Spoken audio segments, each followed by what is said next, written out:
Hey folks, Tuesday was the Top 16 live on Season 3 of The X Factor. It was the first live show of the season, but it didn't really need to be live since there was no public vote. Well, they did run a Twitter meter throughout the show so we could play fifth judge from home, but it didn't seem to factor into the judges' decisions. They each had to toss away one act from their category, but I get the sense that the decisions were already made before the show ever started, just like on the 4-chair challenge, so it was pretty much a snooze fest. Kicking off the night was Smurfette Lovato and the girls, and the first girl of the night was Ellona Santiago. Boy, they jumped right into the performances this week, didn't they?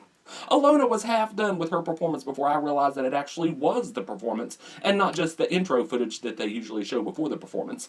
Ellona's song this week was Till the World Ends by last season's overpaid facemaker, and I guess it wasn't too bad for a song that was custom made for a lip syncer, but all that moving around probably hindered her ability to sound anything more than just okay. And honestly, some of them moves just didn't look too appropriate for a young lady her age. And that skimpy little bedazzled outfit, it looked like it was designed by a drag queen with a tight budget. It probably was, come to think of it. Of course, the judges loved it. Kelly said that Ellona is going to be one to watch.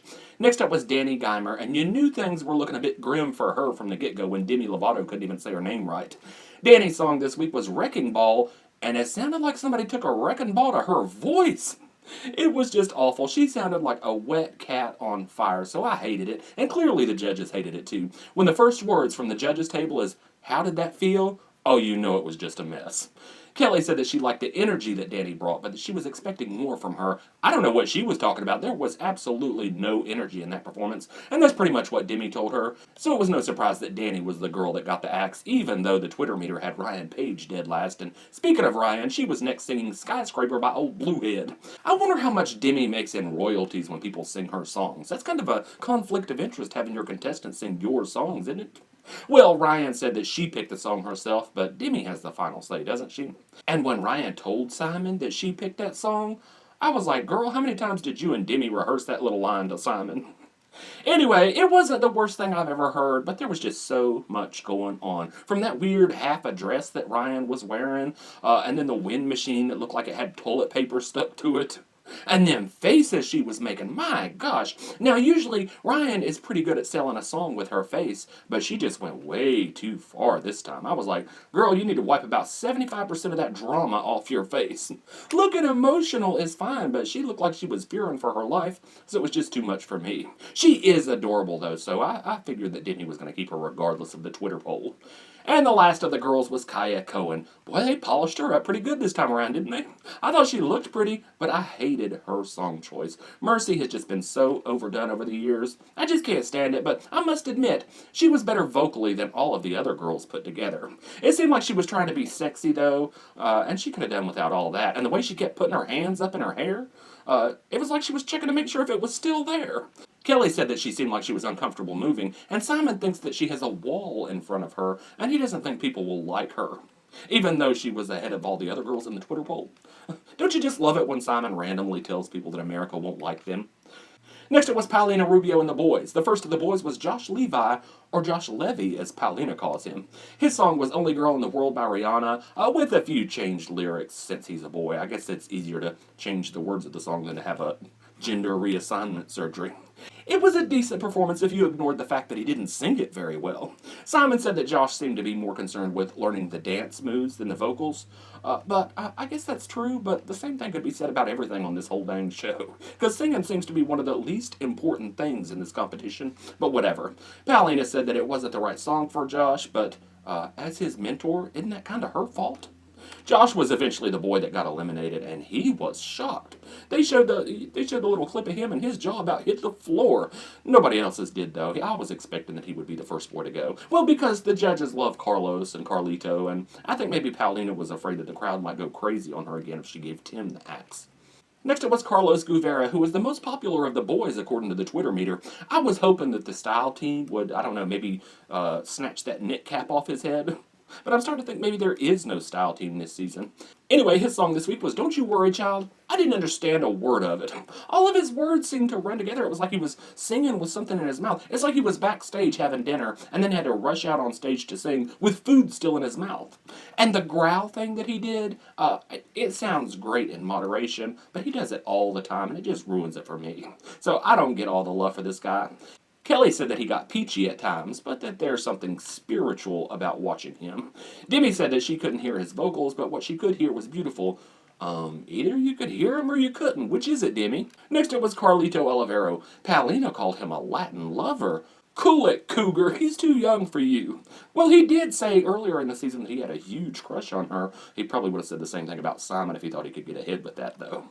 Maybe they were going at it backstage, though, and she gave him hickeys all up and down his neck because that's the only reason that I can think of to explain why he had that silly handkerchief tied around his neck.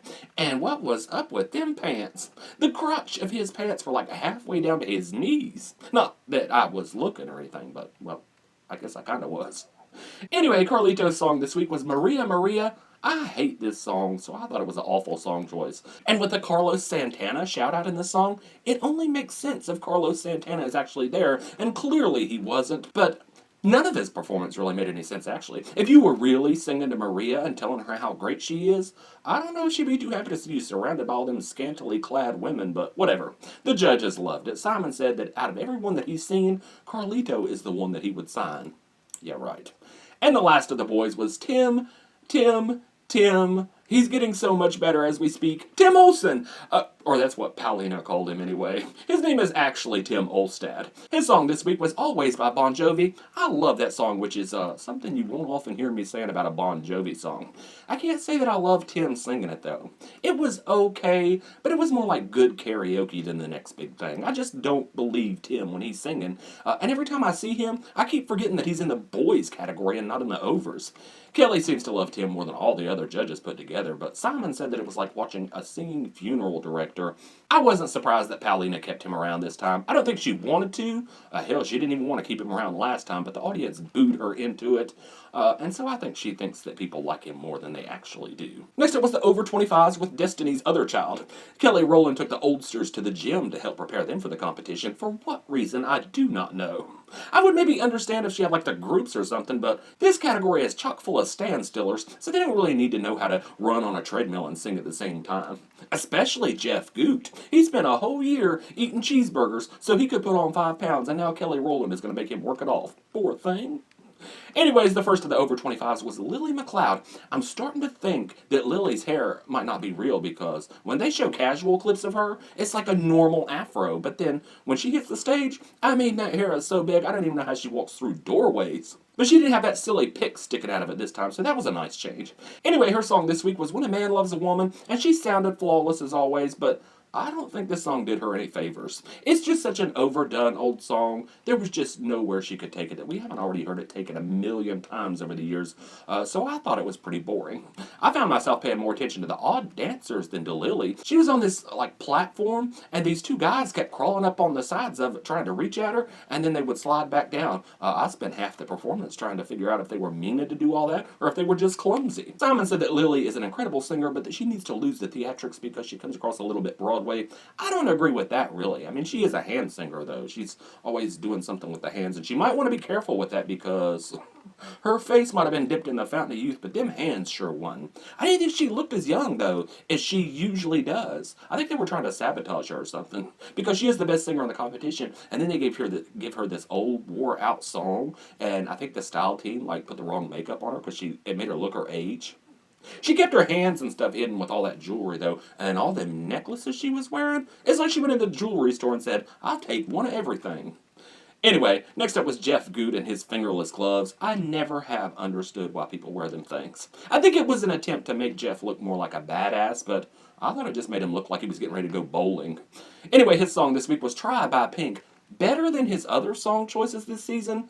Not by much, though. As is usually the case with Jeff, I thought he only sounded good about half the time. He just barks everything out the same way. It's like he never smiles. I want to know if he could handle a fun song or a tender song, even. Because he just comes across as too ultra serious all the time. And with his mannerisms and all that, Demi kind of touched on that after his performance. She didn't like the little pose that he did at the end of the song. The thing is, though, he does that stuff like that throughout the whole performance every time. And so it kind of makes him look like a self-important rock star wannabe. The judges love him, though. Simon thought it was bloody brilliant. It was not. Next up was Rachel Potter, the girl that should have gotten the axe during the 4-chair challenge, but somehow she managed to stick around, and she was even leading the pack in the Twitter polls, which just goes to show how useless the Twitter polls were. Or she's got a lot of friends with plenty of time on their hands. I don't know which one. Anyway, her song this week was I Hope You Dance. This awful old song was just played out at every prom and graduation for a good 5 years, and now you can still hear it in like every grocery store and elevator for every 15 minutes. So it's just a wore-out old song that guarantees a moment-free performance, and that's what this was. She sounded tolerable this time around, not as good as her audition, but not nearly as bad as her last performance. And Simon brought up how awful her last performance was, the one where she said that she was sick and the audience booed her and wanted her to go home. I read online, she said that she was so sick during that performance that she threw up in the middle of it and had to swallow it to keep going. And I guess I can believe that because I almost threw up listening to her sing too. No, the judges loved her this time around. I did not. Simon said that she was better than Lillie this week. No, she wasn't. And the last of the oldsters was James Kenney. His song this week was Red, not the Taylor Swift song, but some other song called Red that I've never heard before. I thought it was quite good. Maybe not the performance of a lifetime, but it was easily the best of the over 30s this week. Unfortunately for James, though, the writing was on the wall as soon as they picked the top 16 because for some reason the judges love Jeff Gutt, and Kelly wasn't going to pick somebody that might cut into his voting demographic. I don't care what Simon Cowell says, Jeff did not have the better performance this week, not even close. And James Kenney would have made a far better contestant because we already know he could do more than just one thing. I can't say I was surprised that Kelly tossed him aside, though, in favor of a one-trick pony. And the last category of the night was the groups with Simon Cowell. The first of the groups was Roxxy Montana. These poor young ladies were only pulling in 4% of the vote in the Twitter meter. That's like worse than Congress. I don't even know how that's possible, but Simon predicted that their rating would rise after the performance, and it did. It got him up to a whopping 5%, so we pretty much knew how this category was going to end up. Roxxy Montana's song this week was Royals, and it was a great performance for the hearing impaired. Well, I thought they looked fantastic. They were like the only ones that got a real makeover, and boy, they needed it too. So, yeah, I thought they looked great, and they performed pretty good. Everything was there, except the singing still isn't that good. Simon once again pointed out that the one in the middle is the only one that he really likes, and since he can't even remember her name, you knew they were pretty much done with. Next up was Sweet Suspense. Now, these girls had a clear lead on the Twitter meter before they ever came out. Probably it was mostly Fifth Harmony fans from last season trying to right what they thought was a wrong. Maybe they're trying to get another girl group ahead this season. Well, because these girls basically are like Fifth Harmony -2, aren't they? Unfortunately, it's minus the best two. Now, this performance was pretty and colorful and all that, but when they sang I Don't Care, I didn't really care either. The judges loved it, though. Next up was Alex and Sierra. Sierra was afraid that she was going to mess up and they were going to get sent home because of her. I don't even think it crossed her mind that Alex could possibly screw up. So, is it just me, though? Or does it seem like she's more into him than he is into her? I don't know. Anyway, their song this week was Blurred Lines, and I didn't want to like it. I did not want to like it, but I kind of liked it. Well, vocally, they were just leaps and bounds better than the other groups, and this is a catchy song even if it is pure, concentrated filth. Best of all, though, it seemed like they tamed down the giddiness. It's like, whenever we've seen them before, they looked like it was like teenage puppy love. It wasn't that annoying this time around, though. But they are soon going to need a tender song or a ballad or something because turning carefree, upbeat songs into little campfire ditties, it's getting to be predictable. But anyways, Paulina said that Bono and Cher are back. Bono and Cher, they never even sang together. Kelly didn't think it was sexy enough, and Simon said that that was complete rubbish. He thinks Alex and Sierra have great sexual chemistry. They seemed embarrassed and almost disgusted by him saying that. What, don't they sleep together? Well, Alex was like, my grandma's watching. Well, son, if that vile, filthy song didn't just give your grandmother a heart attack, I think she can handle Simon's petty little comments because they were pretty clean in comparison. And the last group of the night was Restless Road, Simon's little pet project this season. Their song this week was Roar by Katy Perry. I'm guessing the song that was probably Simon's idea and not theirs. He's probably going to spend the rest of the season trying to have these boys countryfy non-country songs, even though one of them doesn't want to be a country singer and they don't want to be a country group. I don't even know what this is. But I thought this performance was abysmal. The verses in this song sounded just a mess. Now, I will admit, the chorus wasn't too bad, but that's only because it wasn't them. There was background singers or a backing track or something that was so loud you could barely even hear the Restless Road Boys. What the hell does a group need backup singers for anyway? They might as well have been lip syncing this song. If you turn the volume up really loud, oh, you could hear them, and they sounded like shit, so I didn't get this performance at all. I thought it was the worst of the night. Simon gave them a standing ovation, though, and all the judges praised them. It just don't make no sense to me. So anyway, that was it for the top 16. Dannie Geimer, Josh Levi, James Kenney, and Roxxy Montana got the axe. The show's going to be on Thursday night for a Meet the Top 12 special. I think it's going to be a wild card round, too, or something like that. Simon promised a wild card round earlier in the season because he didn't like Paulina's decisions, but I don't know what he's going to do. So anyway, that's it. Leave me a comment, subscribe to my YouTube channel, come be my Facebook friend, and I'll see y'all next time.